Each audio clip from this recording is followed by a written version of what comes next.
This is the Becoming Podcast, a conversation about the intersection of God's truth and modern life.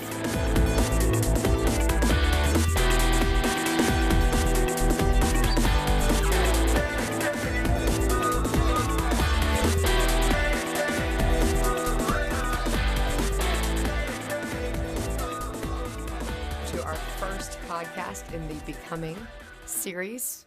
Our last podcast was more of a half podcast. It was like roll call in cheerleading. Were you ever a cheerleader, David? I think you're going to need to explain that a little more. Roll I could call chant and it out, cheerleading? but in cheerleading, you had a roll call, and everyone had like a rhyme with their name. And I think that was sort of the level of podcasting we just did in our first introduction episode. This one will probably have a little bit more. Well, cheerleaders have legs, but that was going nowhere. A little more. Yeah, I think we need to get back on the point here, Nicole. My name's Nicole. I'm part of the staff here at Hope, and I'm here with David Dwight, our senior pastor. We're here talking about life and faith, and today we're going to talk about how people grow. They don't just grow like plants, do they?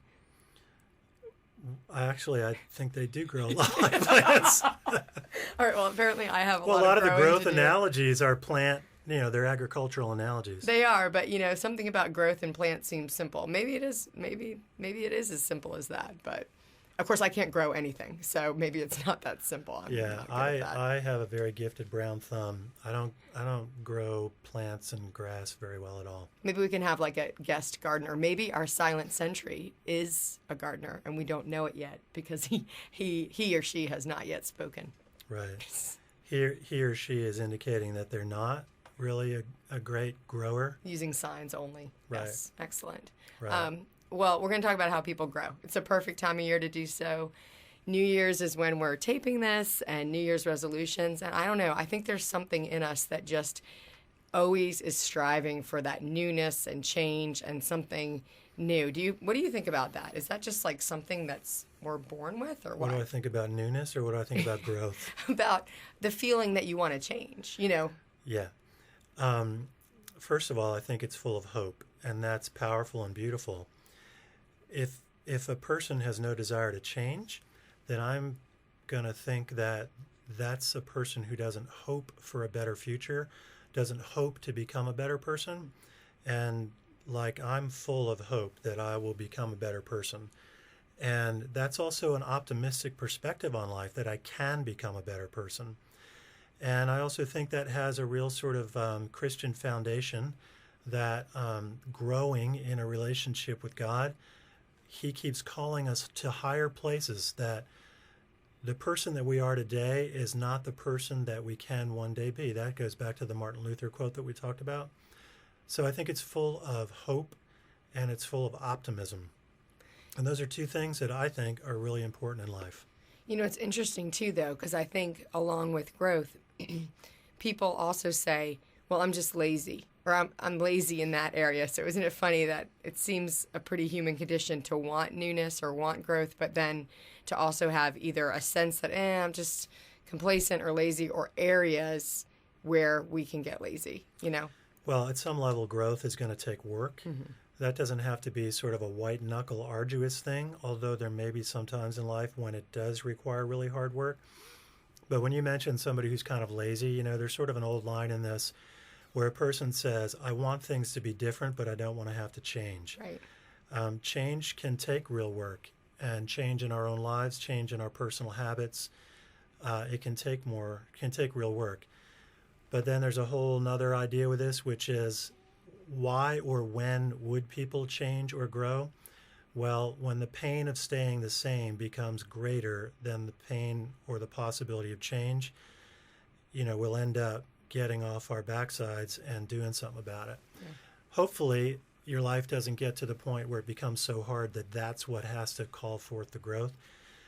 Hopefully, we're people who set our minds on, hey, we want to be people who grow.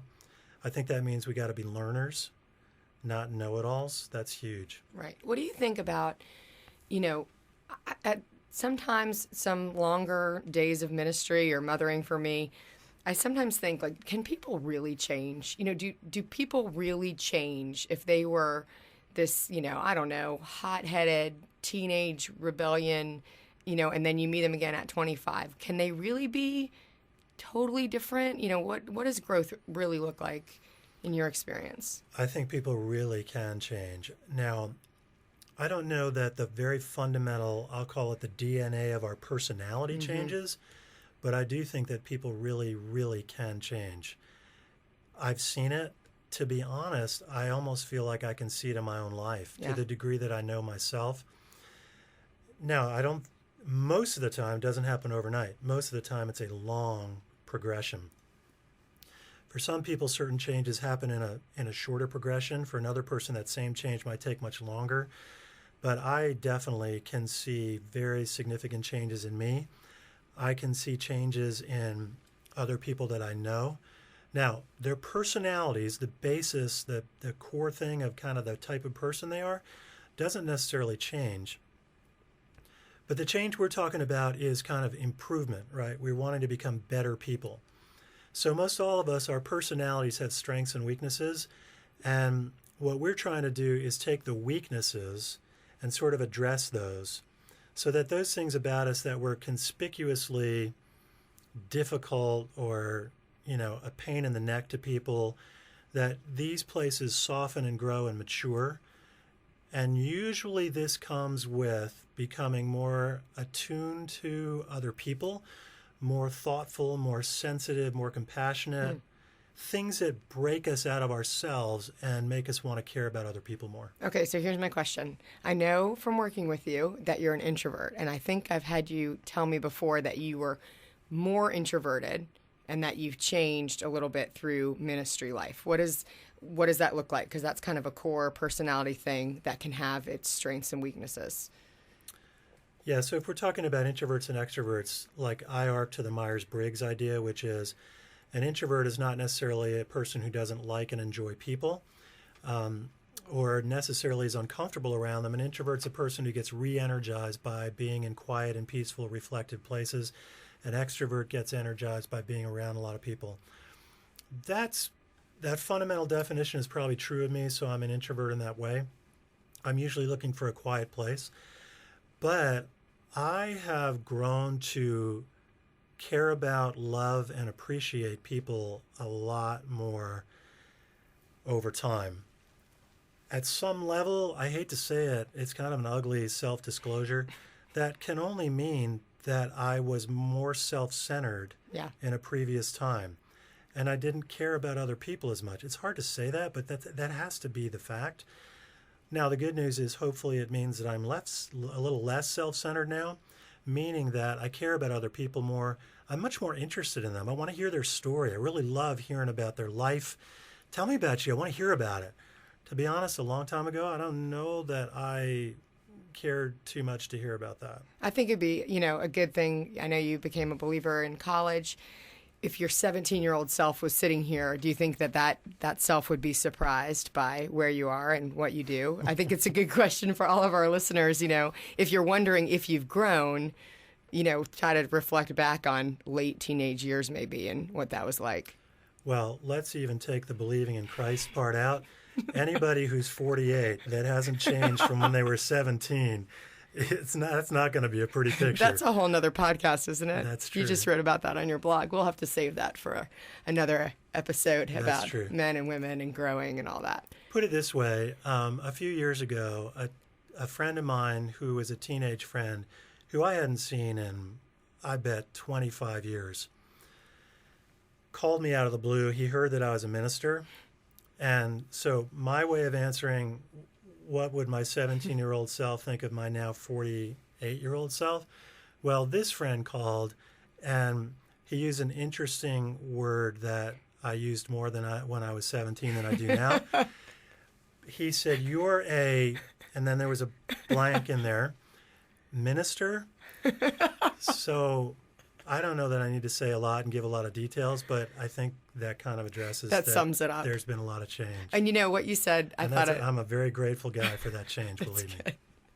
That's good. I was thinking about what you said about introverts and extroverts because I'm on the other end. And so to make sure that we're not saying extroverts are closer to Jesus, I think extroverts obviously can be just as self-centered with wanting attention on themselves versus the idea of leveraging that personality to really As an care introvert, about people. can I just make a little statement here? Would you like me to be quiet? Well, you can keep talking. It'll be confusing to people who are listening. But I think as an introvert, you often feel like extroverts are trying to fix you. And extroverts are usually trying to, like, quote, get you to come out of your shell and this other stuff. Introverts aren't thinking that I'm, like, stuck in a shell and I need somebody to free me out of it, right? Introverts tend to think more. They tend to internalize their thoughts. But I don't think they're thinking, help, I'm stuck in my shell. And extroverts are always trying to, like, fix introverts. No And stereotypes. so Sir. just a loving word to extroverts. If you have close relationships with introverts, just, love them, learn how to love them, but don't feel like you have to fix them. Hashtag introverts, hashtag extroverts. Right. Yeah. I That's think right. extroverts cannot possibly understand wanting that kind of alone time just as I'm sure. It's kind of a neat little, tool to see how different people can really be. Right. All right, but anyway, we were talking Yeah, about we were how talking people about, grow. no, we were talking about something else. Okay, so here's my question for you about how people grow. Can you give me maybe 2 or 3 ways that you've seen in your counseling and ministry that really create growth in people? Yeah. The most readily available one is like the not good news one. Yeah. The thing that makes us grow more than anything else is hardship, pain. We can use the word suffering. Those are almost like words on a scale of how difficult an experience is. These are the things that make us grow the most. And that's hard. I mean, like if somebody says to you, hey, would you like to grow? And you say, yeah, I really want to grow.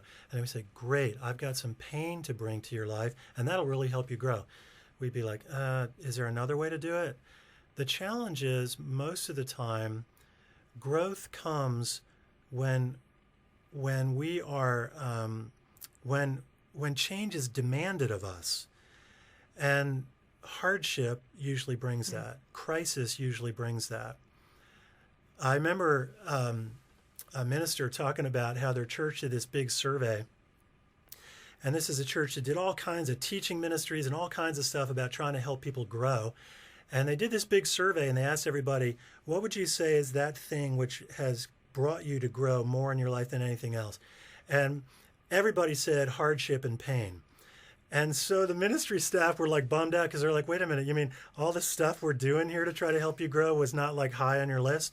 Some people referred to that, but pain is one of the big ones. Now, when things get hard, you can do one of 2 things.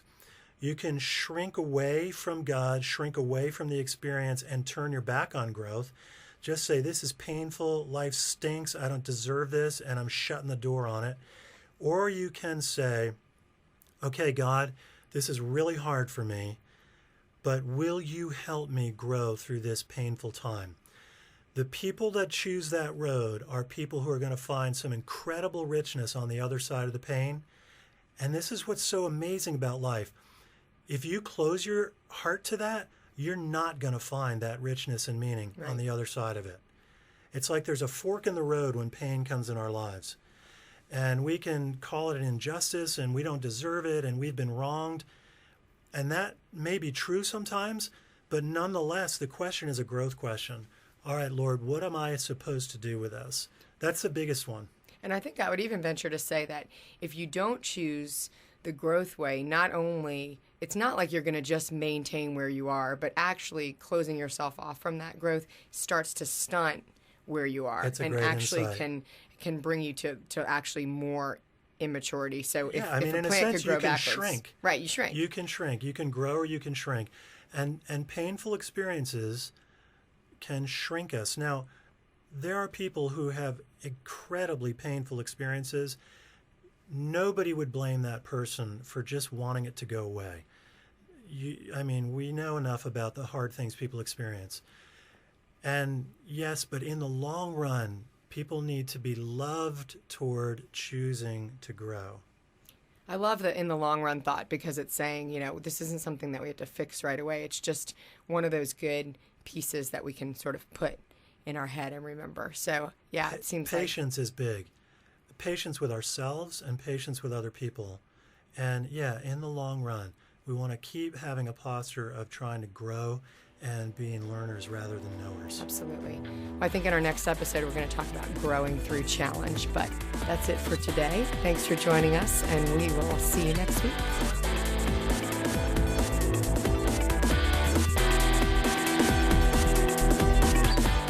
Becoming is a ministry of Hope Church in Richmond, Virginia. You can find us online at www.hopecentral.com.